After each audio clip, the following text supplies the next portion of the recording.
Assalamualaikum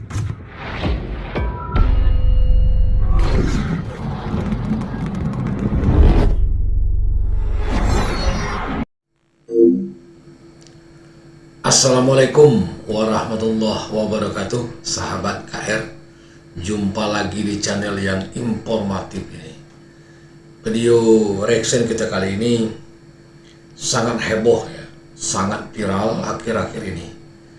Ini terkait dengan film produksi Malaysia dengan judul Serip, yang mana film ini dianggap merupakan salah satu film terbaik karya anak bangsa Malaysia.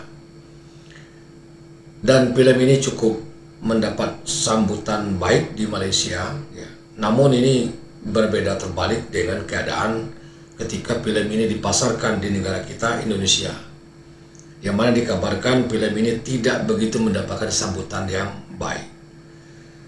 Namun yang jadi persoalan adalah ternyata kegagalan pemasaran film Serip di Indonesia ini oleh beberapa influencer Malaysia menganggap bahwa kegagalan ini dikarenakan orang Indonesia tidak mendukung atau tidak pernah mendukung produksi-produksi yang berasal dari Malaysia. Saya secara pribadi mengatakan ini terlalu berlebihan ya, dan ini suatu pandangan yang keliru. Seperti apa? Mungkin sama-sama kita berikan komentar dan reaksinya tentang statement beberapa orang ini yang kita anggap terlalu melebih-lebihkan ya. Nanti kita akan reaksi sama-sama. Tanpa berlama-lama, langsung saja kita saksikan videonya berikut ini. Perasan tak yang filem, drama dan lagu Malaysia susah sangat nak tembus pasaran Indonesia, tapi Indonesia punya mudahnya amat masuk ke negara kita. Kononnya Indonesia pentingkan kualiti, padahal kalau kita perhatikan filem, drama dan lagu Indonesia pun lebih kurang kita saja.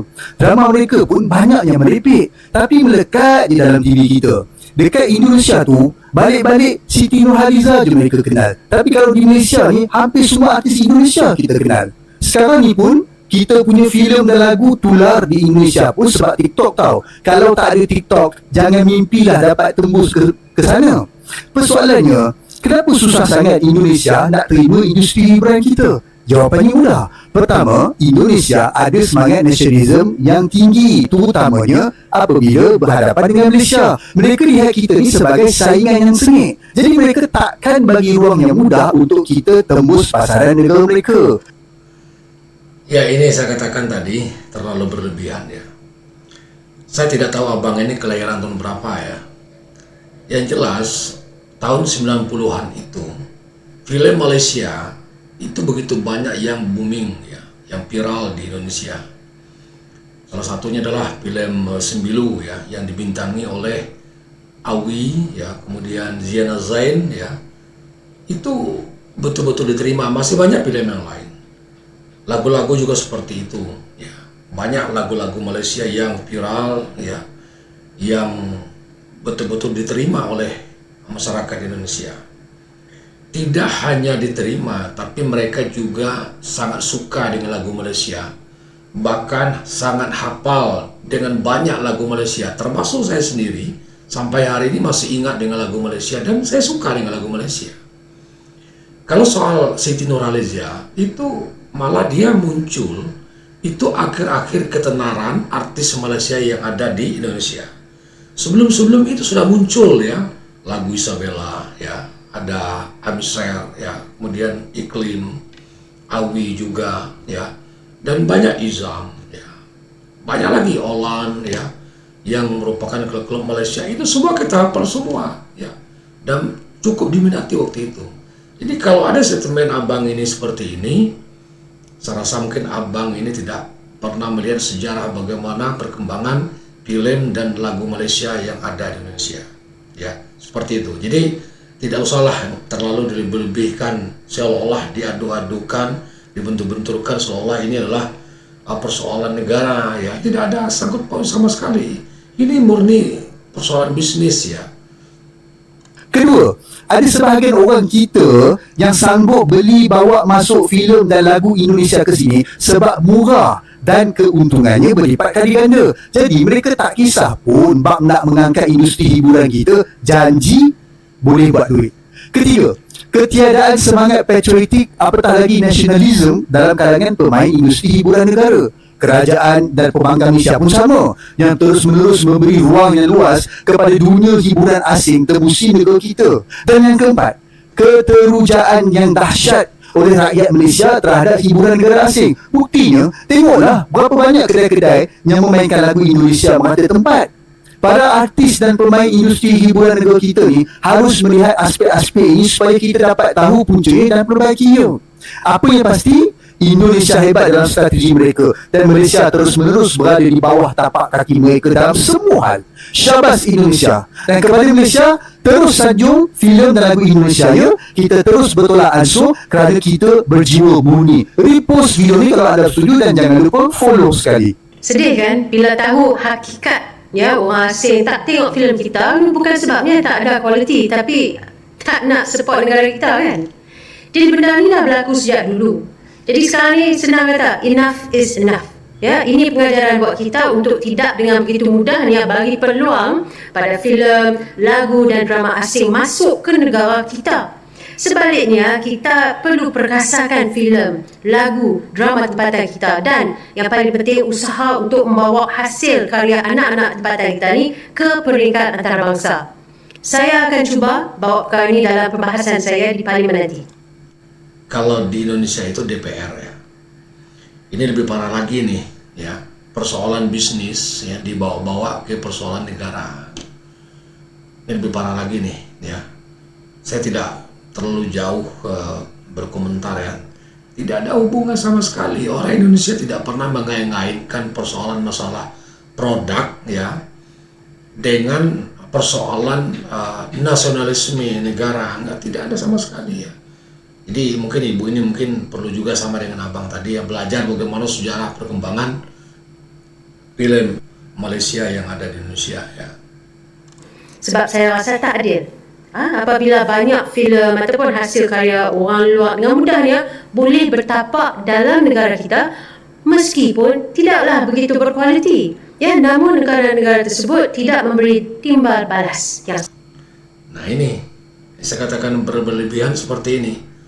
Kalau persoalan masalah bisnis, ada produk Indonesia, film Indonesia, lagu Indonesia yang meledak di Malaysia, ya berarti itu kan aturan di Malaysia mengizinkan itu, ya tidak ada masalah kan?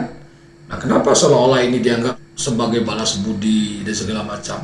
Kalau bisnis itu selalu harus dikaitkan dengan bagaimana planningnya, bagaimana promosinya, bagaimana informasi itu sampai ke masyarakat, sehingga betul-betul film itu bisa menarik buat masyarakat sehingga mereka menonton. Jadi jangan dikait-kaitkan seolah-olah film lagu Indonesia meledak di Malaysia kemudian orang Indonesia juga harus tonton. Produksi Malaysia ini persoalan masalah selera ya, masalah selera, bukan persoalan masalah balas membalas. Ini terlalu sempit cara berpikir. Sama pada kita. Orang kata tak adil, tak adil lah. Jadi saya berharap agar ada lebih ramai orang dalam kalangan pemain industri hiburan negara kita dapat bersuara lantang berkenaan isu ini. Jadi, siapa dah tengok filem Sharif? Boleh kongsi tak pandangan anda di ruang komen? Dan satu lagi jangan lupa follow Gila, gue benar-benar speechless, nggak habis pikir sama dua influencer Malaysia ini. Karena Betul. narasi mereka itu loh, ngeri banget. Jadi ya kalau yang laki-laki ini masih mending ya, masih agak baik. Kalau yang perempuan ini loh yang benar-benar kayak seakan-akan kita tuh nggak suka gitu sama orang Malaysia. Jadi mereka itu membahas hal yang sama dan narasinya itu mirip. Intinya katanya film Malaysia itu nggak diterima sama masyarakat Indonesia karena nasionalisme. Padahal kita itu menonton kan Upin Ipin lah, Bobo Boy. Jadi intinya kalau kita suka mau dari Thailand aja kita nonton, mau Thailand mau dari Taiwan gitu. Bukan karena masalah nasionalisme, hiburan mah hiburan gitu kan. Yang agak nggak enak nih cewek tuh bilang katanya makanya kita tuh jangan terlalu welcome sama produk-produk Indonesia, jadi sama produk luar negeri. Maksudnya nggak cuma Indonesia aja ya, terlebih Indonesia karena lihat nih di Malaysia musik-musik Indonesia dipasang di mana-mana. Kita semua kenal artis-artis Indonesia. Coba lihat orang Indonesia, nggak ada yang kenal sama artis kita.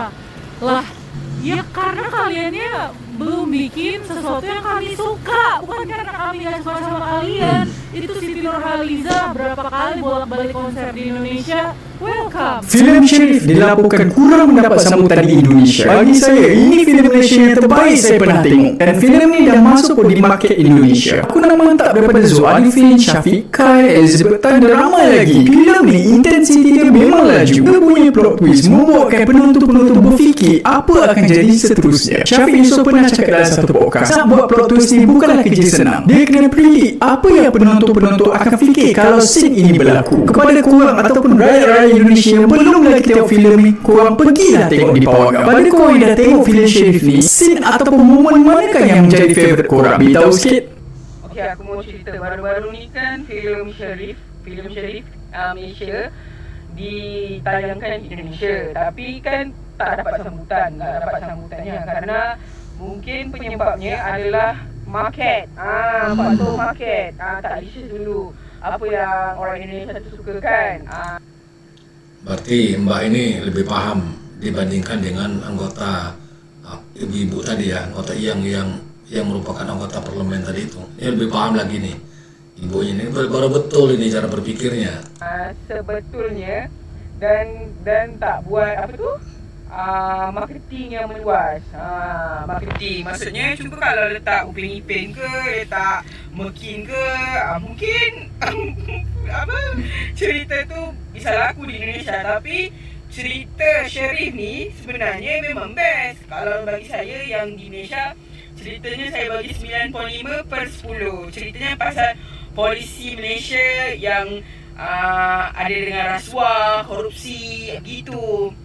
Macam mana mereka ni antara polis-polis ni ada korupsi, di mana mau hapuskan polis-polis yang ada korup ni, macam tu ceritanya. Tapi di Indonesia tu marketnya ataupun marketingnya tak banyak, main letak je cerita tu kan. Memang tak ada sambutan lah. Sebab kalau ikut market research pula, kalau di Indonesia ni rata-ratanya kalau cerita yang bagus tu banyak yang filem horror gitu kan. Tapi aku rasa kalau betul-betul dimarketkan, aku rasa bisa tembus sebenarnya. Sebenarnya dia punya pengarah tu adik dia kepada yang filem Munafik tu. Dulu Munafik pernah masuk di Indonesia kan dan dapat sambutan kan. Kalau bagi aku cerita tu best, tapi yang enggak buat marketing yang bagus jadinya memang enggak ada yang mau nonton lah cuy. Kalau aku juga enggak mau nonton kalau enggak ada marketing yang bagus. Halo pecinta film Malaysia, nama saya Gani Fernando. Saya seorang aktor, produser, publicist film, dan content creator review film. Lagi ramai-ramai nih soal film Sherif dari Malaysia yang kurang diminati di Indonesia. Jadi begini, aku share sedikit ya. Sebenarnya bukan karena film dari negara Malaysia yang tidak didukung masyarakat Indonesia. Bukan karena negaranya, tapi karena kontennya sendiri dan marketing filmnya itu sendiri. Beberapa bulan terakhir film dari Asia was a hit in Indonesian cinemas. Exhuma for Korea, dan saat ini yang sedang ramai ada How to Make Millions Before Grandma Dies from Thailand, yang sebentar lagi akan dapat 3 juta penonton juga di bioskop. Kedua film ini adalah dua film terlaris sepanjang masa dari Korea dan Thailand. Ada beberapa faktor yang mensukseskan kedua film tersebut. First, the content itself is a great movie. Second, marketing. Hiring KOLs, mempunyai publicist and distribution team yang bagus. 3, rilis di beberapa theater chain dan bukan hanya di 1-2 chain bioskop. Karena di Indonesia chain bioskop itu banyak sekali. Jadi harus dapat distributor yang tahu benar filmnya mau dijual di mana. Also kalau perihal Matt Kilau dan Sherif yang tidak diminati di Indonesia, jujur saya saja yang sangat aktif bahas film dan setiap minggu pergi ke event film, tidak mendapatkan kabar bahwa kapan Sherif atau Matt Kilau akan tayang. Tiba-tiba saja sudah tayang di bioskop dengan limited release. Apabila saya yang aktif di komunitas film saja tidak tahu, apalagi masyarakat umum. Jadi permasalahannya di sini bukan karena film Malaysia sepi peminat di Indonesia, bukan karena negaranya, tetapi karena filmnya sendiri tidak memenuhi faktor-faktor yang baik dalam berpromosi dan berdistribusi dengan baik. So my suggestion untuk distributor film Malaysia, jangan patah semangat. Let me remind you, Munafik horror movie was quite a hit in Indonesia. So there's still a way, cuma it hasn't hit the mark. Ya itu sahabat KR, sama-sama kita saksikan, bisa kita simpulkan sebenarnya bukan persoalan masalah suka tidak suka, bukan persoalan diterima tidak diterima. Persoalannya adalah kemungkinan besar itu karena promosi ya, karena informasinya tidak sampai ya, sehingga apa yang diharapkan itu tidak sesuai dengan fakta yang ada di lapangan ya, sehingga menimbulkan kekecewaan. Tapi kita bisa pahami ya, dari abang yang pertama kemudian ibu bisa kita lihat dari narasi mereka sebenarnya itu adalah, saya mengatakan itu ada semacam perasaan kesal itu dikarenakan mereka merasa bahwa kita ini serumpun ya. Produksi Indonesia selalu dari Malaysia. Nah, kenapa tidak dibalas dengan orang Indonesia menerima dan menonton ya, kemudian menerima dengan baik produksi Malaysia di Indonesia. Nah, ketika itu tidak terjadi, meraju ya kan. Nah, jadi ini lebih bahasa meraju sebenarnya ya, tapi kita bisa pahami lah ya, dan mudah-mudahan kita juga mendukung ya, mudah-mudahan produksi Malaysia nanti bisa lebih ramai lagi di Indonesia. Namanya juga kita serumpun ya, saling mendukung, tidak perlu dilebih-lebihkan ya, tidak perlu meraju ya. Yang jelas kalau bisnis ya bisnis ya, kalau hiburan kata Mbak yang orang Indonesia tadi itu. Baik ya sahabat KR, demikian dulu video reaction kita kali ini. Terima kasih atas kebersamaannya. Saya ucapkan terima kasih. Wassalamualaikum warahmatullahi wabarakatuh.